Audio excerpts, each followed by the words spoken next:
ராஜேந்திர சோழனுக்கு ஒப்பாரும் இல்லை, மிக்காரும் இல்லை. மகிபாலனை வென்றெடுத்ததுனால வங்காளத்தின் வெற்றியை கொண்டாடுவதற்காக இந்த நினைவு சின்னம் அமைக்கப்பட்டது இந்த கங்கை கொண்ட சோழபுரம். இது அரியலூர் மாவட்டத்தில் இருக்குது. இனி கடலூர் மாவட்டங்களில் நீர் மேலாண்மை பெருப்பதற்கு காரணமே பார்த்திங்கன்னா இந்த ராஜேந்திர சோழன் தான். சோழகங்கம் ஏரி, வீராணம் ஏரின்னு 10க்கும் மேற்பட்ட ஏரிகள்லாம் வெட்டப்பட்டிருக்கு. பெரிய புராணம் எழுதுவதற்கு சேக்கிழாருக்கு அடித்தளமேட்டது இந்த கங்கை கொண்ட சோழபுரம் தான் சொல்லுவாங்க.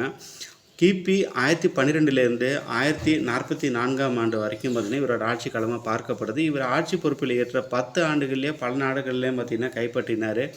அவர் குறிப்பாக பார்த்திங்கன்னா ஒரு தமிழ் மன்னர்கிட்ட முதல்ல கப்பல் படையை வைத்து இவர் நிறுவிக்கிட்டு இருந்தார். இந்த கப்பல் படையை வைத்து தான் அயல்நாடுகள்லாம் போய்ட்டு கைப்பற்றினார். தன்னுடைய புலிக்கொடி அங்கேயே நிறுவிட்டு வந்தார். அதுவும் குறிப்பாக சொல்லப்போனால் Singapore, Thailand, Malaysia, Cambodia, Myanmar, Sri Lanka இது போன்ற நாடுகள்லாம் கைப்பற்றினார். 40% கங்கை கொண்ட சோழபுரம் கோயில் தான் இருக்குது. ஏன்னா இந்த 40% 1802